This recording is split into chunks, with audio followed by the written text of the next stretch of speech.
Okay, showtime. Okay. Thanks for waiting. We are sorry about the technical difficulties. I think we're finally ready to rock and roll. So just before we start, before I take you through the agenda, just wanted to give you a bit of a high-level summary about what we're going to cover. It might be a bit boring for people in the public forum. I apologise for that, but the LTP is quite technical.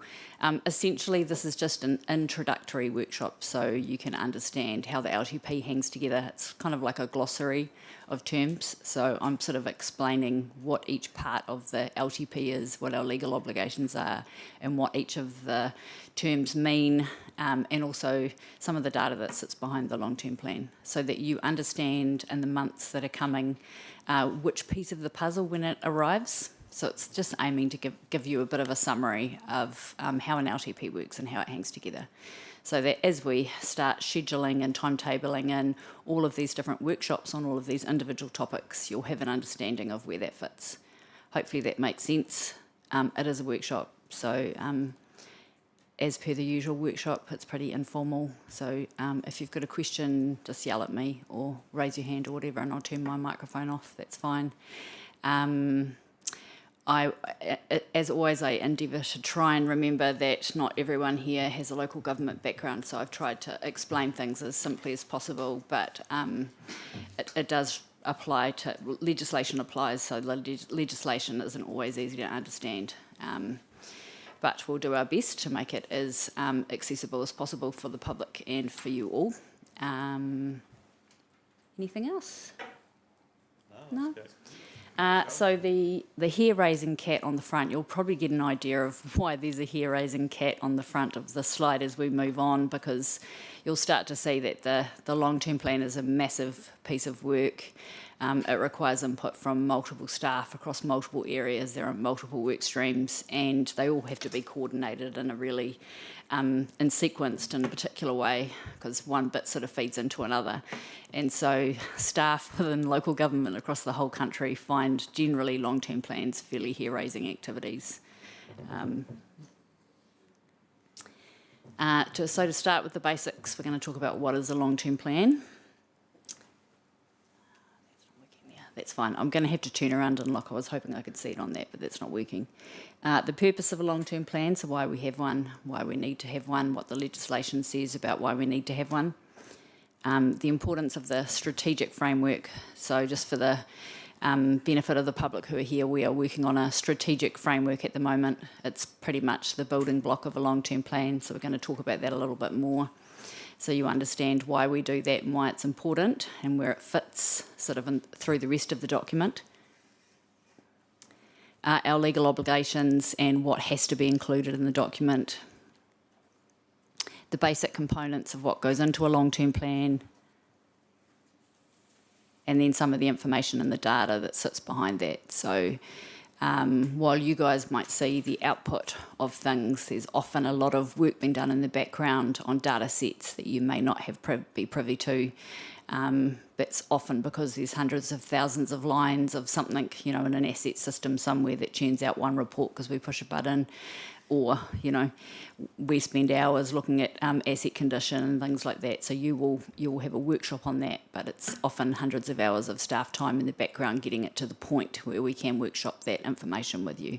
So just trying to give you a better understanding of some of that data that informs the thinking. And then also our obligations around consultation and engagement on long-term plans.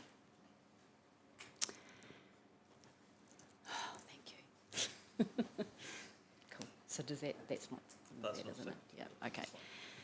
That's better. Then I can actually look at you while I'm talking.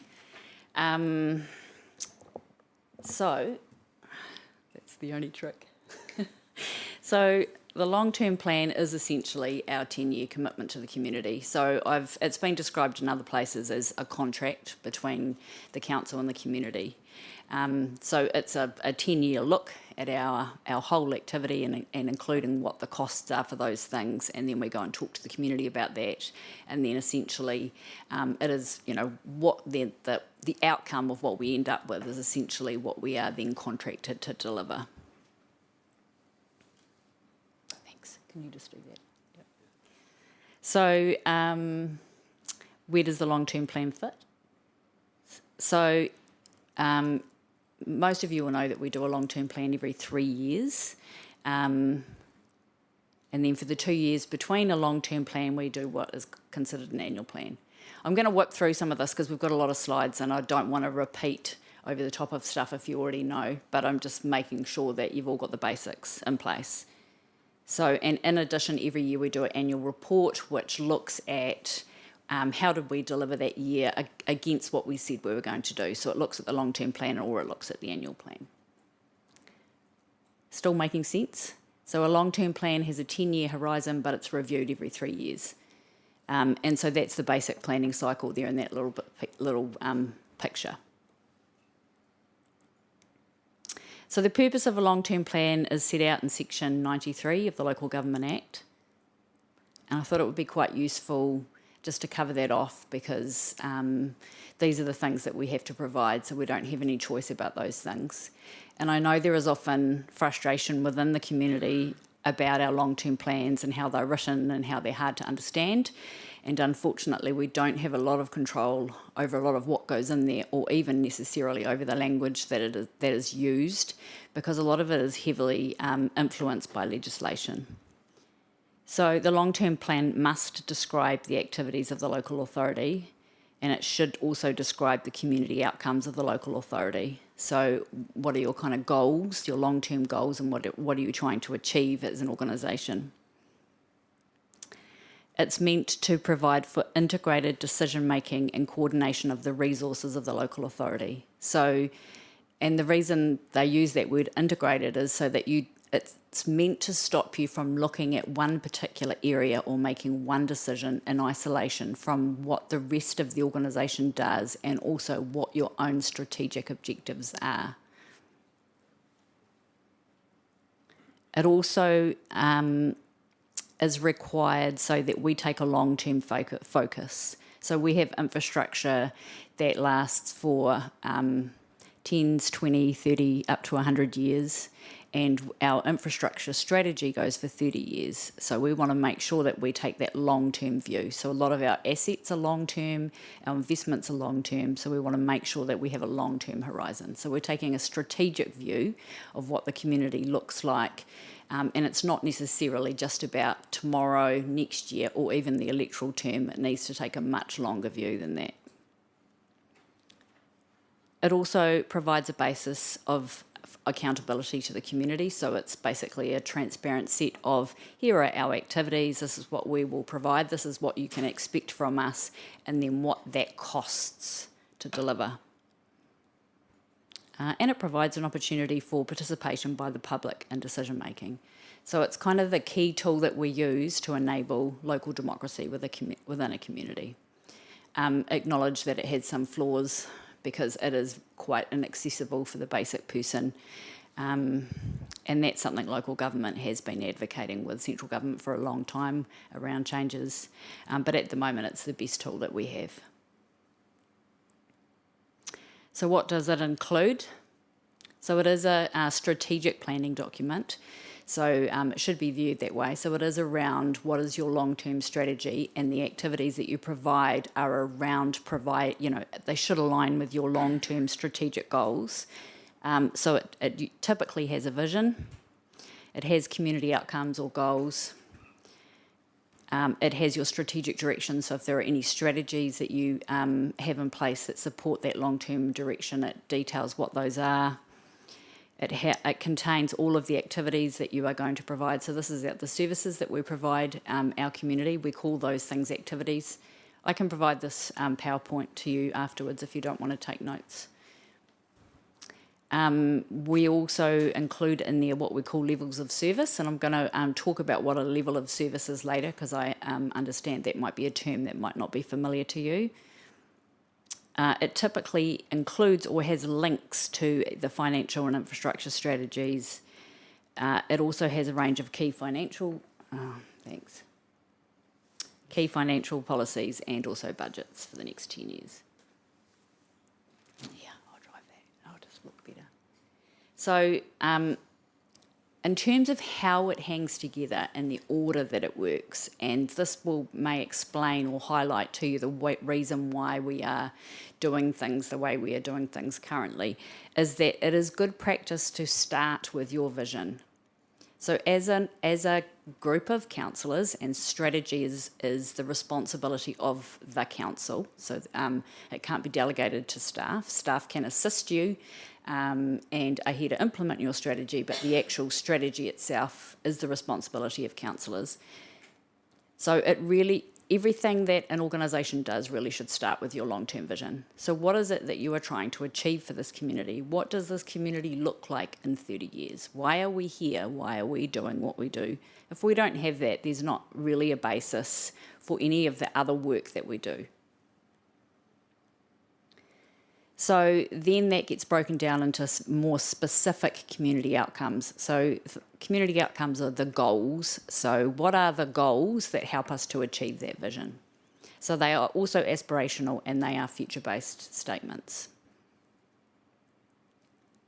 From that, you should derive the activities that the organisation does, because all of those activities should ultimately help you to achieve the community outcomes and the vision that you have set.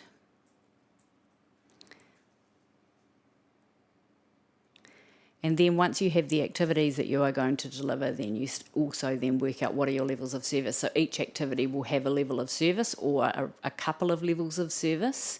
And so that the decisions then around, once you've got an activity, to what quality or to what level are you going to provide that?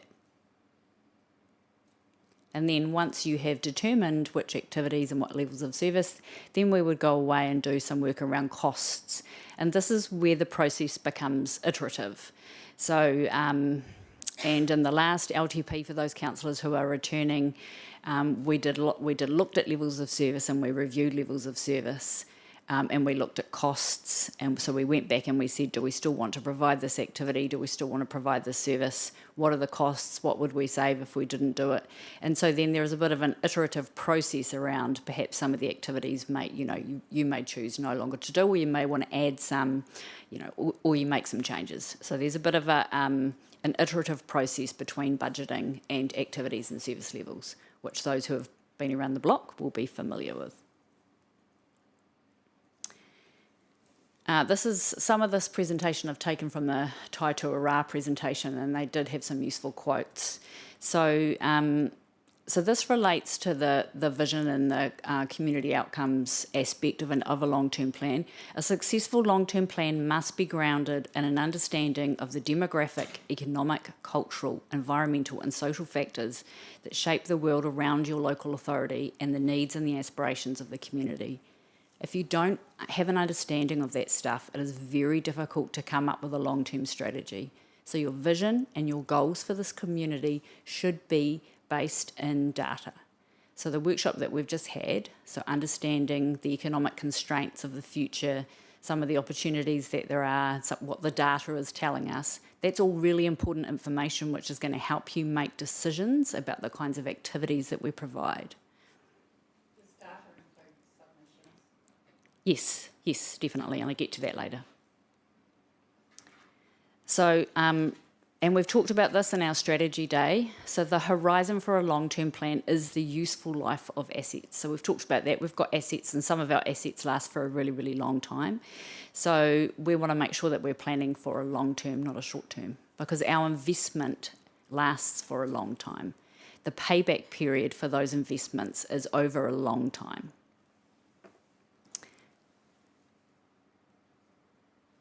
And a long-term plan is designed so that it is integrated. And so as I described how all of those things ideally cascade, and it doesn't always happen that way because sometimes we don't have time to necessarily do it in that particular order. So sometimes we're doing things in parallel, and sometimes we don't necessarily have time to review our strategy. So it really depends. But the best practice really is that you're starting from, what the outcomes you are trying to achieve, and then the work of the organisation derives from that. So an LTP should tell a single and cohesive story. So that's how it should all line up. So it should follow an order. And when auditors come in, they will actually look for the line that links. So, for example, your levels of service statements should link back to your strategic objectives. So we do get actually audited to make sure that there is a line that links everything together. Speaking to Donna's point, so long-term planning balances the community's needs and aspirations, the service realities, and the community's willingness and ability to pay. So you've got all of this stuff that you are weighing up. So you've got the data about the future, you've got aspirations for the future, you've got infrastructure needs, you've got renewals, you've got the cost of running a service, and then you've got your community's ability to pay, willingness to pay, whether they even want that service at all, and all of that affordability. And it is up to you guys around this table to weigh up, and strike the right balance. So that decision sits with governance, with elected members. And we go out to the community to ask their opinion so that you have their informed voice as one of those threads of information. Make sense? It is a legislative document. And I know the community does get frustrated because it is hard to understand. We get frustrated sometimes too, and we're known to have arguments with audit around whether we can include things or not. It is heavily directed by the Local Government Act, and so I thought it would be useful just to provide you with a bit of these are the different sections of the Act and what they direct us to do. So Section 93 of the Local Government Act basically mandates every local authority in New Zealand to adopt an LTP, so we have to do it. We don't have a choice. Schedule 10, so this tells us what information must be included in the long-term plan. So again, it's not something that we make up or kind of just because we like to talk to you all as a group of staff. There are actually 17 clauses within that schedule of a whole range of different information that must be included in there. So we don't have a lot of options around what that long-term plan actually looks like in terms of content. Section 94 requires the Office of the Auditor General to audit the long-term plan. That is an extensive process, so it can often take 3 or 4 weeks, and if they find issues, then it can even take longer. So they will actually check that we are meeting the legislative requirements. They will go through and check all of those things, and they also are very big on how they audit the consultation document, what is included in that, and they weigh in quite heavily in terms of how we communicate, whether the options are expressed well enough. I talk about that a little bit further on as well. I think that's important to note because it is an important check and balance, and the auditors would not let us put together a long-term plan or put out a consultation document that didn't meet its legal obligations in terms of transparency. Section 95 just explains how annual plans fit into the long-term plan process. Section 96 defines the legal standing of the plan, so in terms of how it's implemented and how it holds you to the decisions that are put within there. And just following on from that, Section 97 restricts significant decision-making to things that are included in the long-term plan. So what that means is that if there is something that isn't in the long-term plan and it is what's considered significant, so it's of a high cost or it's a big project, we haven't talked to the community about it, we actually can't do it. I have recently had this discussion with the community board. It is also a source of frustration, not just for the community board, but for the community itself, because sometimes people ask for things mid-cycle or mid-year, and if it isn't budgeted for, isn't forecast, and we haven't collected rates for it, staff actually can't do much about that. So it means that as an organisation, we can be seen as quite inflexible. But on the other side of that, it also means that we are very transparent because we can only do what we've said that we are going to do. Section 93 describes the special consultative procedure. This is the mandatory consultation process. It is, I'll talk about this a bit more, but it is very prescriptive. So we have to consult in a certain way and we have to write things up in a certain way. And Section 101A and 101B require a financial strategy as part of that long-term plan. So the next section is, I'm just going to talk to you about each of the statutory requirements in the jigsaw puzzle. I think a jigsaw puzzle is a good descriptor because the long-term plan has lots of different pieces and you have to kind of put them all together in a particular order to make any sense of it, and little bits of information kind of feed into other bits of information, but it's all really required as part of the whole. So the basics, and I'm going to whip through these because I'm hoping that you all know what a vision is, but a vision basically, it's your concise aspirational statement that describes the mayor and the elected members' desired future state of the community. So not the staff, it is absolutely a governance decision. Community outcomes, so these are long-term goals or aspirations identified by local authorities in consultation with their communities. And again, it's what's important for the district's future wellbeing. Typically, they are just sort of more detailed breakdowns of what's in your vision. So if you've got a particular vision, your community outcomes ideally should help you to achieve that vision, but they give you a little bit more detail of the areas of focus that you're going to zone in on. Strategies. So most councils have strategies. So these are strategic pillars. So these are the council's work streams. So these are work streams which help the organisation to put resource and emphasis across our different activities and on a particular in a particular place. So often a strategy involves more than one work area within an organisation. So it just sets the direction so that everybody understands that that's a really critical priority for the organisation. So our current strategies and plans, and as part of a long-term plan process, you normally review what you have in place already. So we do have an event strategy, which we did have a look at in the last long-term plan. We also have a Ready for Living age-friendly strategy, a Gore District welcome plan, and we are currently working through an economic development strategy, which will form one of the pillars of our long-term plan. We also have to talk about the activities that we provide. We do this by talking about activity groups. So I don't know if you guys remember that when NZTA came, they talked about, I think they talked about classes, isn't it? Is that what they use? So they have the classes, the big buckets. So we sort of have that, but we call them activity groups. But essentially they are like little groups of activities that we cluster together. So that's kind of seen as a big bucket of money, so here are our current activity groups. So the legislation requires us to have drinking water, wastewater and stormwater. They have to be an activity group each. And then we cluster together some of the other activities.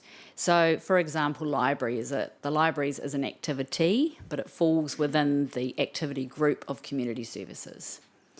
So we will have a bucket of money that funds community services. We will have a bucket of money that funds parks and reserves. We have a bucket of money that funds regulatory and planning. So we are required to kind of group things together so that similar activities are grouped, and then that's how we kind of show those in terms of budgets. So levels of service. It's another one of those mystery terms which local government people use a lot, and then I think ordinary lay people think, what the hell are you on about? But a level of service, also called service levels. So these are the specific output that the community can expect from your infrastructure assets and your activities. So what are you actually getting from that activity? And it might be, I'll give you an example in a minute. Typically, a service level has a positive impact on the wellbeing of the community, and they also should help you achieve your strategic objectives. So I guess the other thing that I haven't talked about yet, but I'll just raise it now, is that the activities and the levels of service, as well as helping you meet your strategic objectives, you also need to be cognizant of the purpose of local government and just also what the legislation says around what core services are. I'll touch on that again in a minute.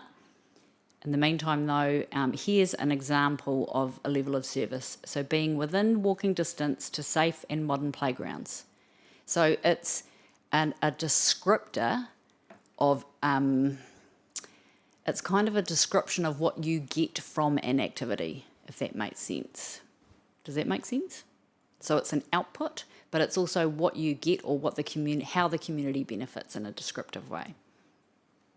And are these legislated ones? Is that an example of a legislated activity that No. we provide? No, so that's not a legislated one. So in the water space and a couple of other places, we've got mandatory performance measures, and I think we do have some. Do we have mandatory service levels? Yes. And water. Yes, transport and water. So mandatory service levels. So that's where the government would say, we expect you to deliver these minimum levels of service. So that's, for, I guess, so that they can control quality. But where it's a service that we are providing, then we get to determine what those levels of service are. So there's only three for those first three on that list that you had before is waste, water, and... So we'll have time. So actually the one thing I forgot to mention when I started this is I'm not going to get into the particular detail of what's in our long-term plan or what's coming up in our long-term plan. What we're legislated that we have to provide. We'll provide you with a list. Mandatory measures that relate to roading and through Roading and through orders. yeah, well, these are slightly different. Mandatory measures are driven by the DIA, and so they provide and set what those need to be, and then from there, council sets the targets alongside those mandatory measures. We will workshop with you though. There is service levels for each area when we get to that point. So today is just more around how it all works, how it hangs together. Yep. Well, that one up there, the modern playgrounds one, it's 500 metres. Yeah. So that's not one of our service levels, but it's just an example of what a service level might look like. Yes. Do we have to consider water and all this, seeing as how it's moving away from us? So we won't have water as part of this long-term plan that we were starting working on now. We'll have water removed. So I'll talk about the reforms and how that will affect our long-term plan as we go through. So when councillors review levels of service or think about levels of service as part of a long-term plan, there are some particular things that you normally cover off or want to ask yourselves. So you want to make sure it meets our cultural obligations. You typically evaluate costs and the funding of the service, where that funding comes from, how much of it comes from fees and charges, how much of it comes from ratepayers. You would also want to ask if we need to continue with providing that service. Typically, you will ask the community if it's a service that they still want or if they need. We make sure it abides with our legal requirements. We also are legally obliged to make sure it includes climate adaptation goals. We should also make sure that it aligns and contributes to the council's vision and our community outcomes. Yeah. So I mentioned the purpose of local government because also we need to make sure that what we are providing, we are in line with what the legislation says is the purpose of local government.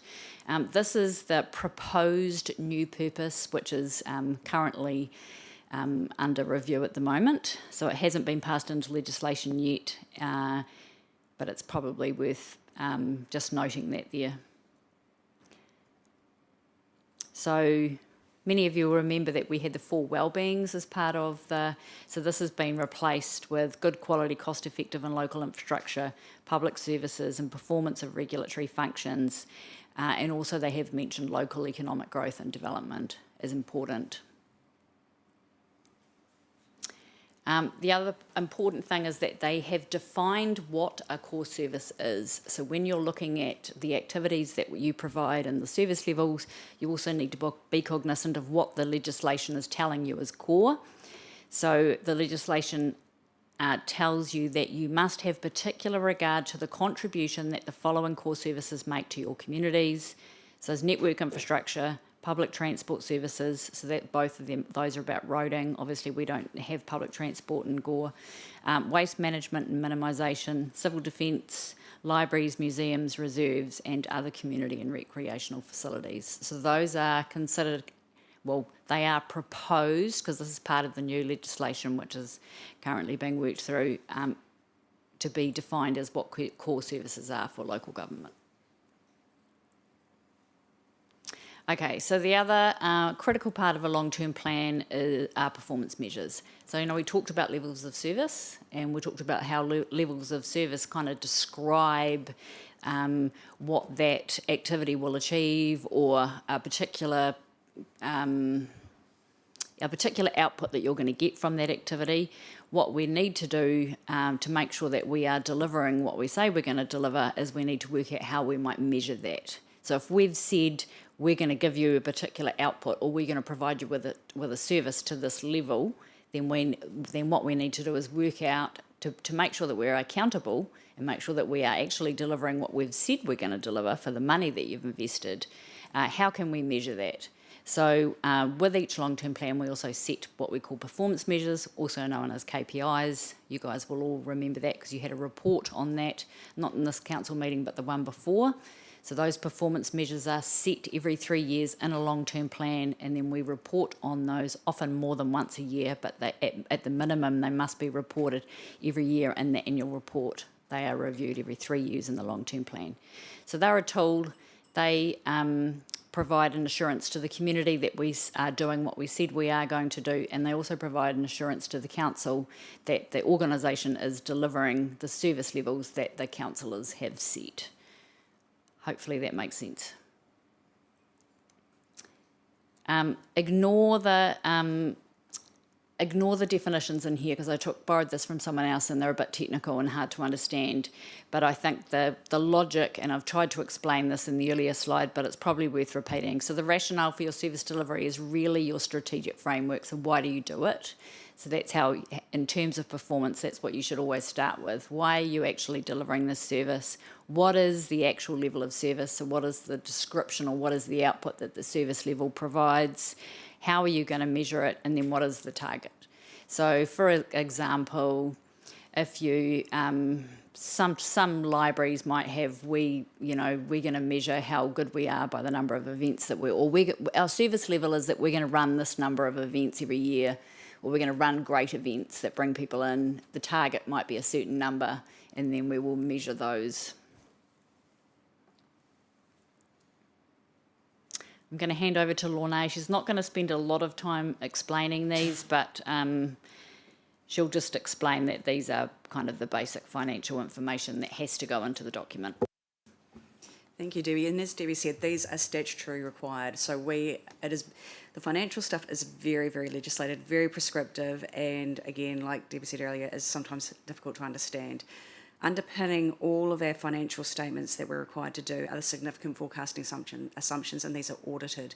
So we look at what's coming up and what assumptions we're making. So it may be around what the inflation rate's going to be, and maybe around what our interest rates are going to be, and that feeds into our modelling. We have to do a funding impact statement for each group of activities, so not for each individual activity, but for each group of activities. The forecast financial statements are only provided at the final LTP document. We are not allowed to present them as part of the consultation document that is legislated.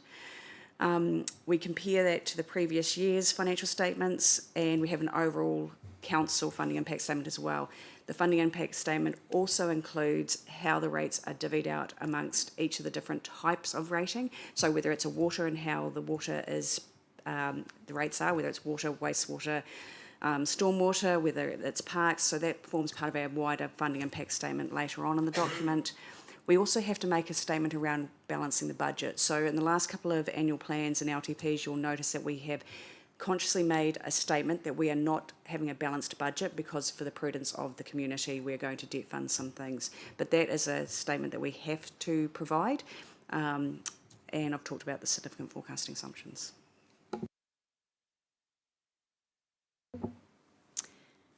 So as well as those are kind of like, I mean, there's more than that, but those are the really critical things that you need to understand in terms of the building blocks of what goes in the document. Sitting behind all of that is a whole lot of other data and information, which will gradually, some of it you will see, some of it you won't. A lot of it will workshop with you, but all of that helps to feed into all of those particular aspects in one way or another.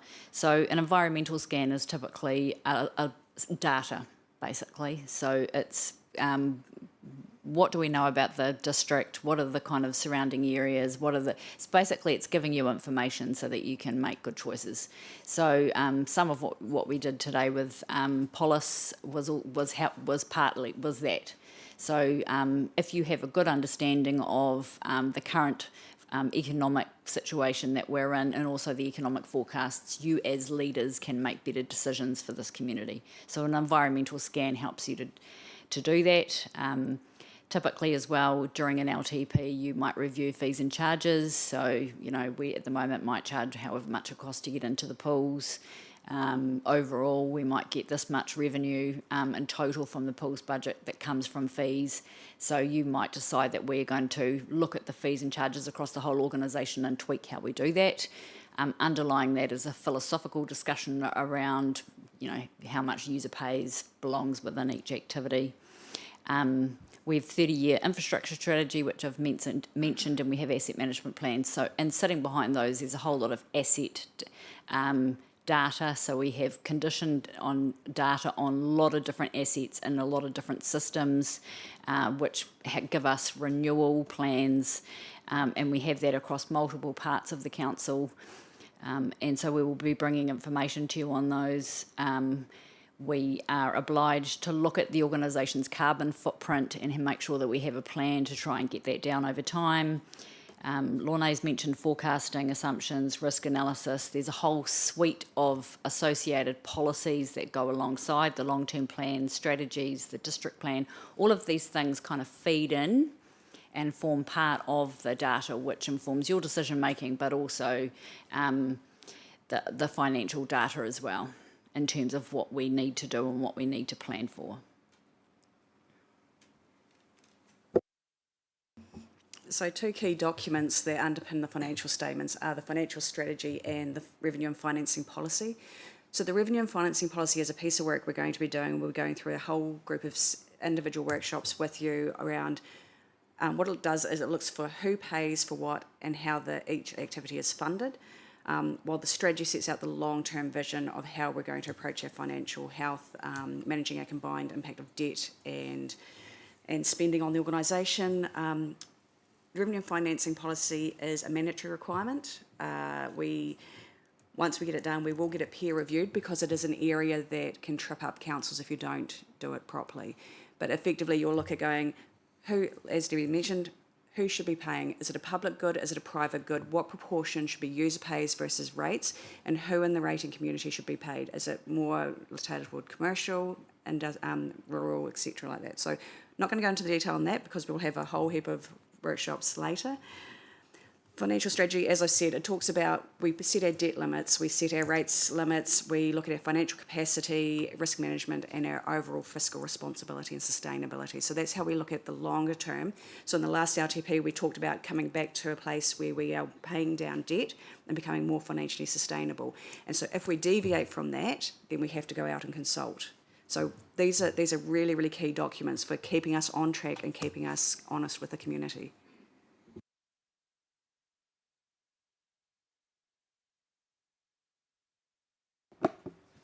All right, the fun stuff.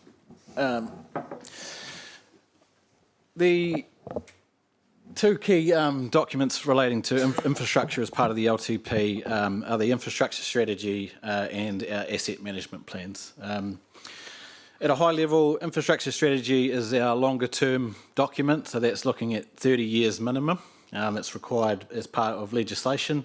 So it's really looking at the bigger picture direction, what are the key issues that we're facing, and what are the options to resolve those over time.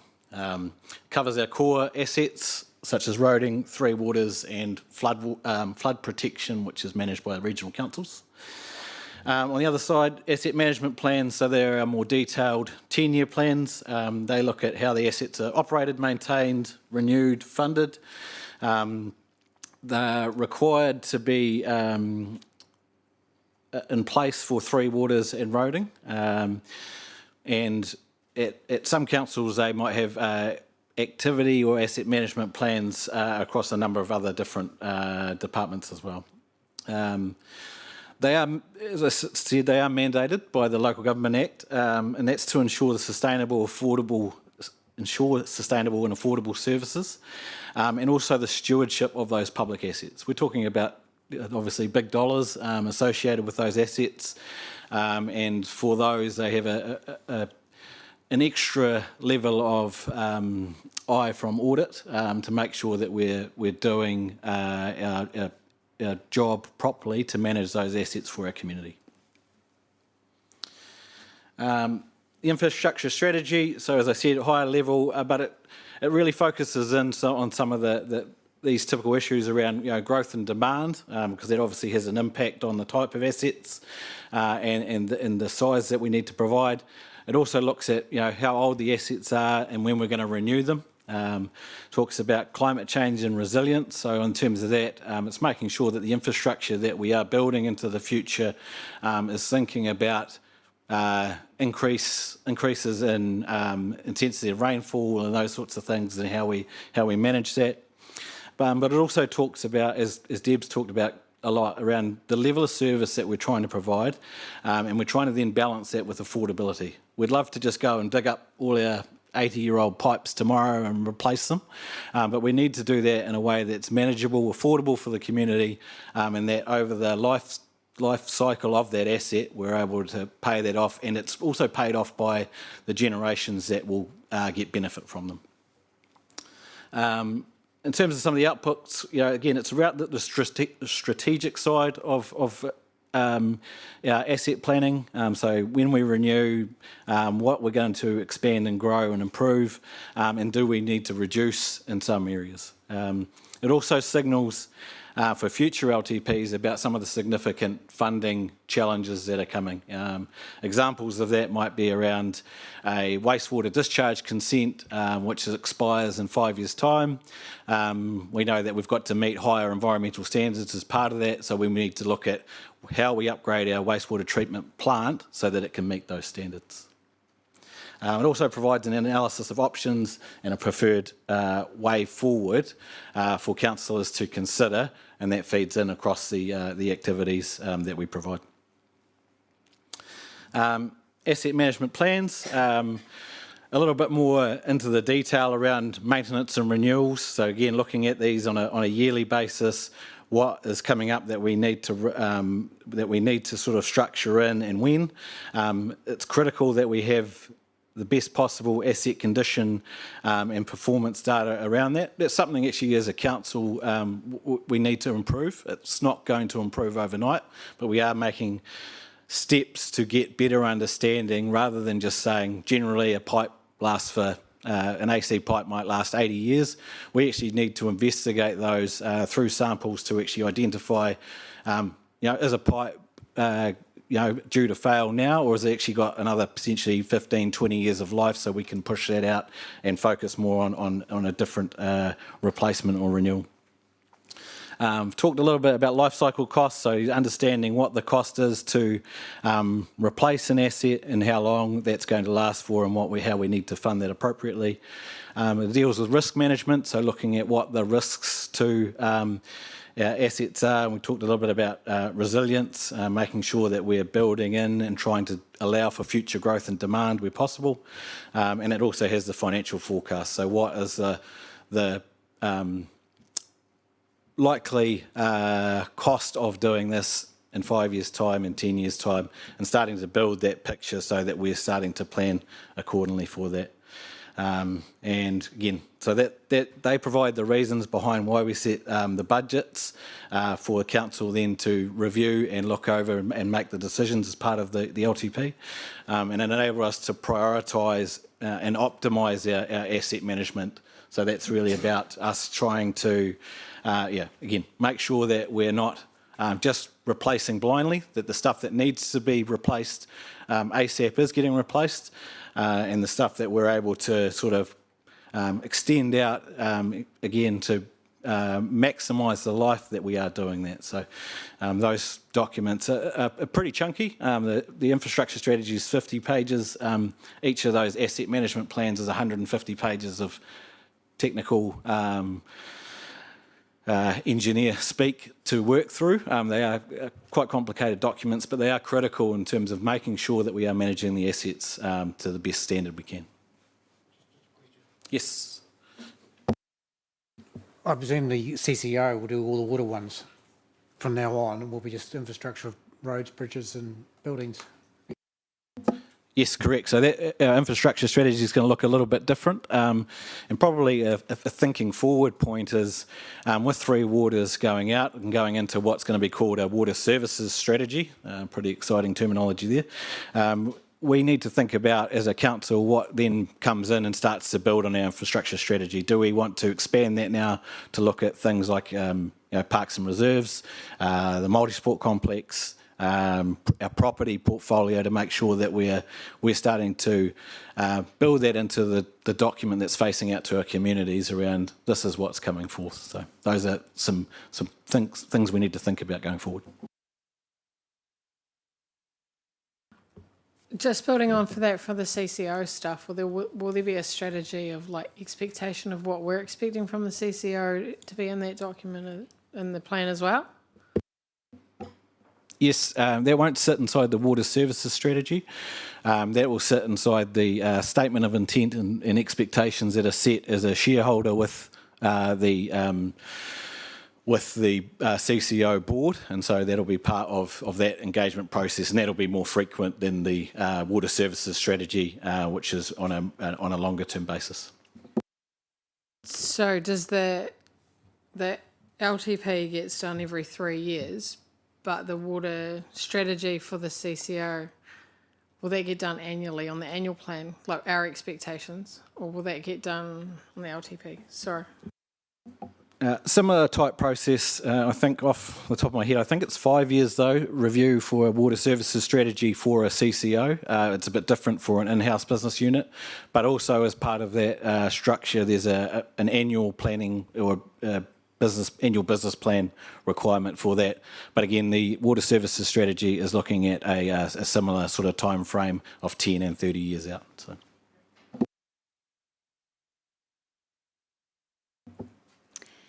That brings us on to consultation and engagement. So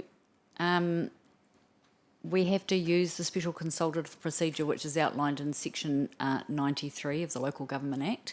So the special consultative procedure is the procedure which means that we have to be out for at least 28 days of with the community. There has to be a statement of proposal, or what we call with the long-term plan a consultation document, and then we have to have hearings, so people have to be able to be given the opportunity to come and speak to their submission, and then we consider what those submissions are. The legislation is also very prescriptive about what can go in a consultation document and what cannot go in a consultation document. And this can be a source of frustration for staff as well, and sometimes a source of an arguments with audit. So we must identify issues and options for the community to consider. So we don't have any choice about that. We must, the group of elected members have to identify what are the big issues or the big decisions or the options that we have that we would like to talk to the community about. Yes. Who decides these issues and options to go out to the community? Who draws that up? Us?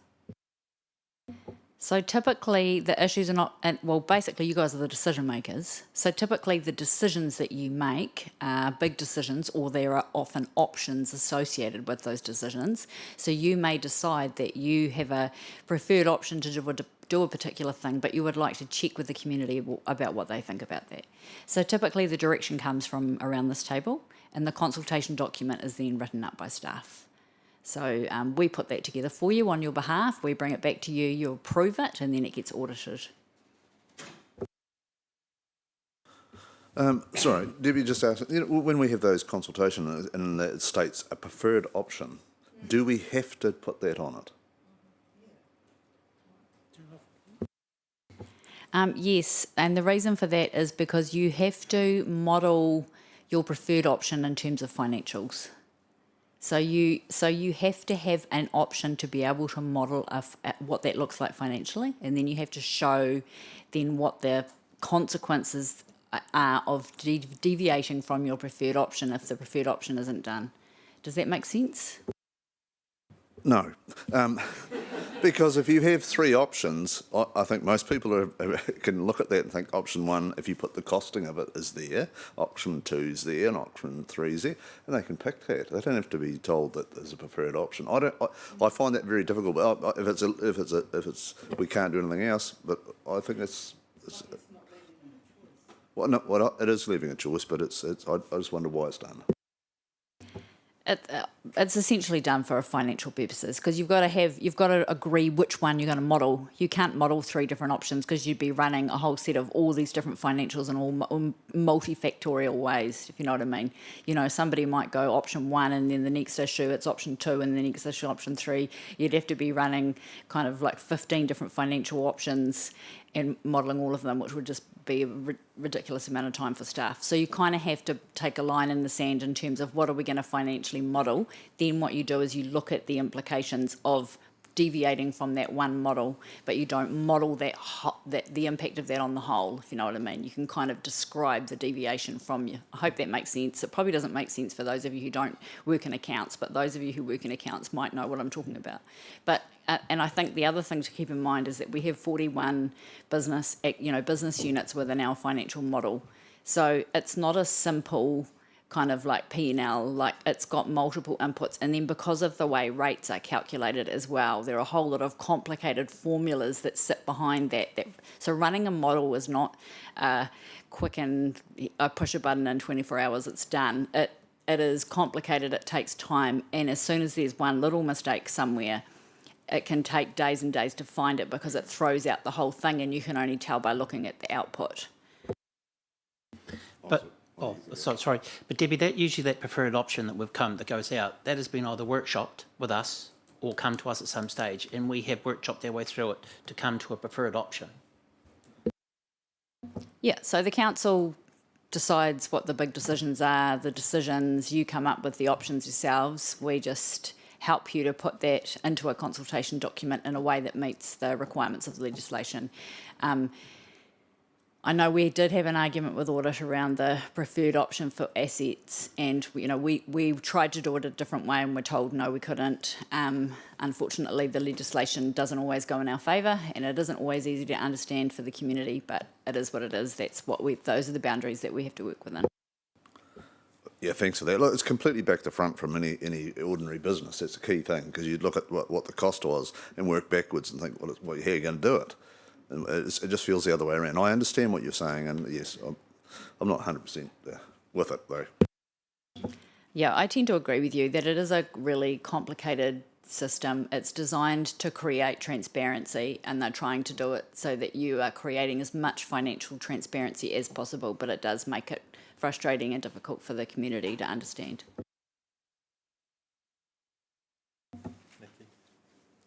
Nikki? Just around the consultation and stuff, you've said that we'll go through a number of workshops. Say we have a workshop on assets, do we then at that point decide that we're going to consult on something from that workshop and then move on to the next? So we'll have a list of what we're going to consult on at the end, or does the end come once we've done everything? Because everyone's saying it's a long process to do the LTP, but as we move along, do we go, actually, we're going to go out and consult on this for this department? So I just want to get my head around.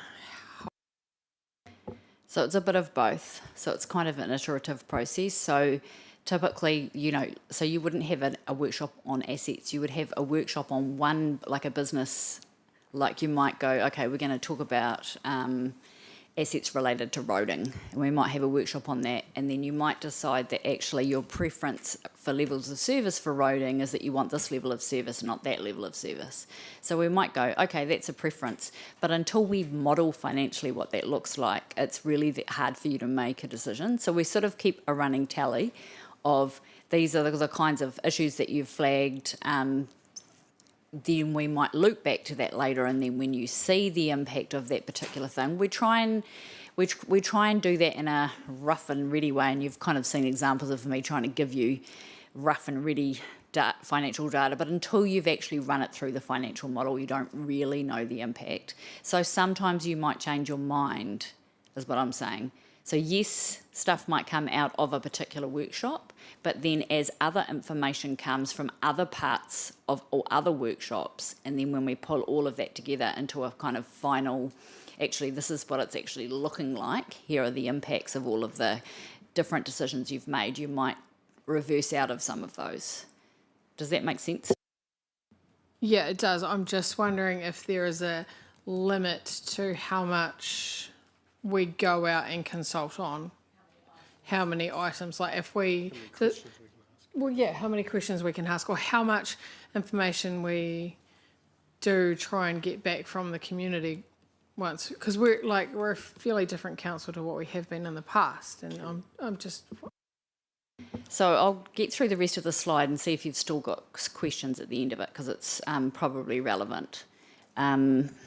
So one thing we cannot do is we cannot attach a full draft of the long-term plan. In fact, we can't even kind of generate a full draft really until after the consultation is finished, because otherwise you're potentially predetermining an outcome.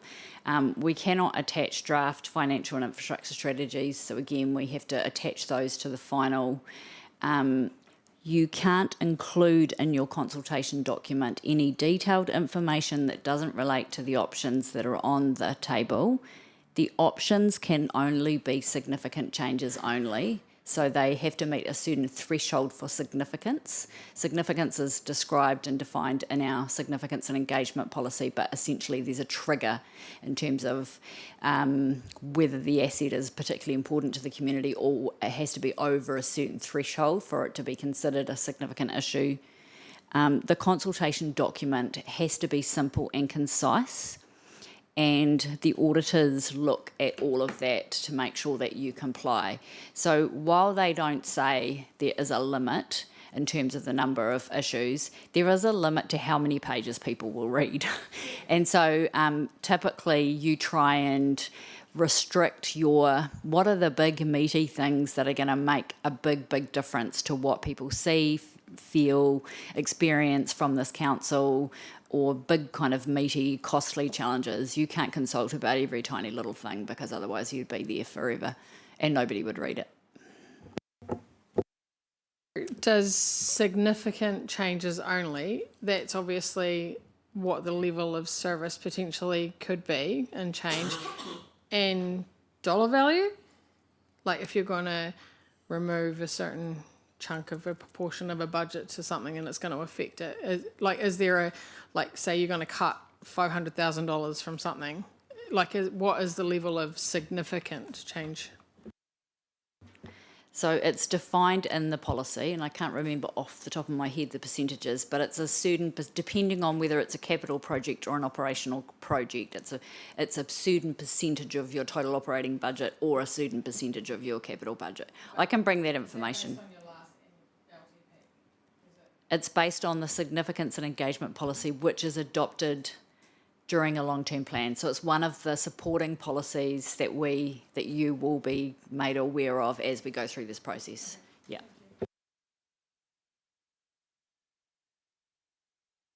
I just want to know, are the workshops going to be based around councillor availability instead of being told when things are? We always ask people when they're available. We tend to. We've tried to. We've moved this workshop from the earlier considered date to today because people said they weren't available to come to the April 17 meeting, and we will have a discussion about that following this meeting around availability. There is a significant program ahead of us, and so we do need to have a robust discussion about what that looks like. So I'll just keep going because we do loop back to that as well at the end in terms of what the program looks like and what the workload will be. And I know councillors from the previous term will be groaning inwardly because they will remember how hard we worked in the last round. This one's going to be worse, I'm sorry, because we're actually going to be looking at in more detail at the stuff that we didn't have time to do last time. So there will be more detailed information that you will receive. So the time commitment is probably going to be bigger. So I just wanted to talk a little bit about reforms. Obviously, we've got water services and capital projects that are related to water are no longer included in long-term plan budgets. You may not see much difference from that, except that there's a whole lot less workshops you have to provide.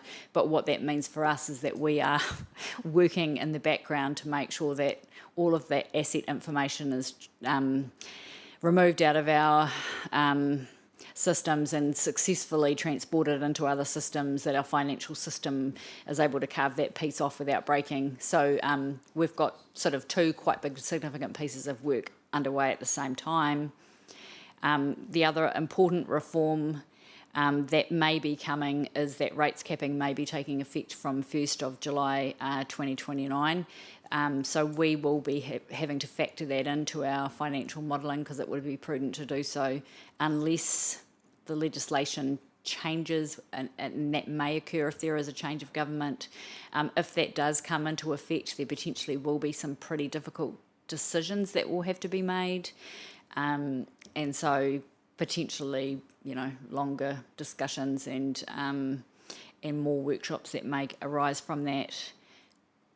We may also have to factor in costs for the regional spatial strategy if the RMA reform proceeds as planned. There are also a whole lot of changes, which I've pointed some of those to today, around the simplifying local government.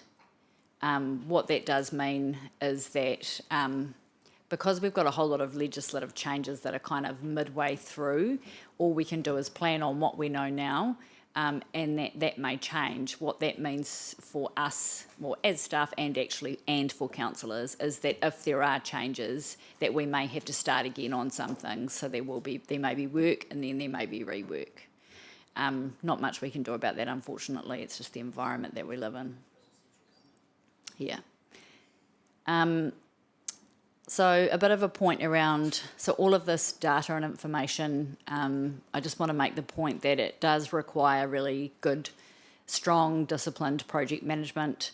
So the LTP process itself contains a huge number of moving parts, and like I said before, it's careful planning, but it's also sequencing, because you often can't start work on one bit until this other piece is done. You have auditors turning up at a particular time. Your consultation has to be done in time, because you've got to allow time for your consultation, and then you've got to allow time to analyse submissions, allow for hearings, and then talk then about what those submissions are. So we try and work backwards, but all of the sort of key pieces of data that sit behind that we also have to update. So asset management plans, for example, typically updated every 3 years in time to kind of meet that long-term plan process. All of that has to happen so that we don't miss our statutory deadlines. We do have Daniel in the room. He's at the back. Bit of a shout out to Daniel. He's project mapping this process for us, project managing, I should say. Lucky him. Like I said, crazy cat. It becomes all encompassing for staff for like 12 months. We start living and breathing long-term plan. Just to give you a bit of a kind of a first cut of this is our kind of project, you don't need to see the detail, because we'll start sending you out a workshop timetable, but this is kind of here are the bits, here how they intersect, and this is the order that they need to happen. So there are lots of different work streams. We have a staff member that lead each work stream. Within each work stream, there are multiple staff contributing to that, multiple activity areas. Each manager has to update all their budgets. 10 years worth of forecasts is not a simple and quick exercise. So I cannot understate how much work there is involved. Happy to take any questions before we wrap this part of it up and we close to the public.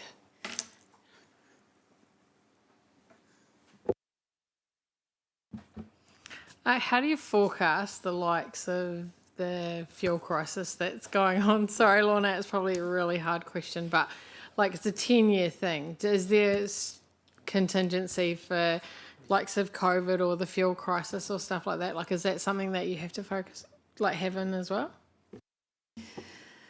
Anytime we've tried to build in some contingency, it's been taken out, and auditors also don't like you having contingency. So things like the asset management plans and the infrastructure strategy all feeds into it, and they ask for that supporting documentation. So if we cannot justify why it's in there, it comes out. So, we've been trying to build in some resilience in our civil defence area so that when we have an event, it doesn't come up as an unbudgeted expenditure that we've got it there. The way we get around it is our forecasting assumptions. So we make the assumption based on, so we have inflationary items in there, and the inflation is what we use to try as best guess, and most of local government use those inflationary measures. So if we're out, the rest of local government is going to be out. Just to back that up, we do seek expert advice around the forecasting assumptions. So inflation isn't just a measure that we just make up ourselves. We go and get expert advice around what inflation looks like over the 10 years. So if there are items like that, we do tend to defer to the experts in that area.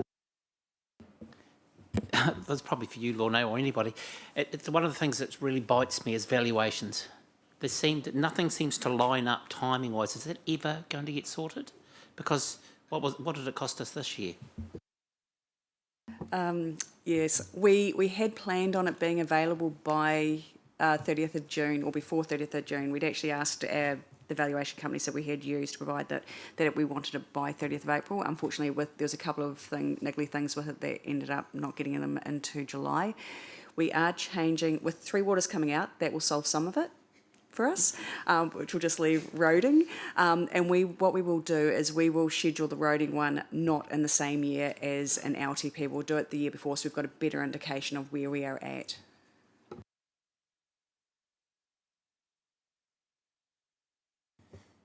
Can we have proper statistical questioning when we go out with these questions instead of balls in a jar that kids like to pick up and go, oh, look at the colours? So that was pre-engagement, not consultation. So formal consultation has to follow the legal process. With pre-engagement, we try and shake things up and make it a bit more engaging. So the balls were really just a fun way of actually getting people to come and talk to us because, it's bright, it's colourful, you can see it. And actually people love that sort of thing. But actually the conversations that were had while they were putting their balls in the jar were actually what helped us get good data. Like I said, pre-engagement, you try and make much more engaging, more user-friendly, a little bit different. Formal consultation itself is very dry and it's a little bit boring, and so it's not very, appealing for the community to participate in. Moving on from what Joe said, do we get an input onto how we pre-engage with the community? Because, obviously in my role, I spend a lot of time sourcing funding and talking to the community and stuff like that. So we get to have input into that? Yep. So we typically workshop that with you. We have our comms staff there who will provide you with some comms advice, but it is a back and forth around. We might make some suggestions, you provide some suggestions, and we work out a plan together.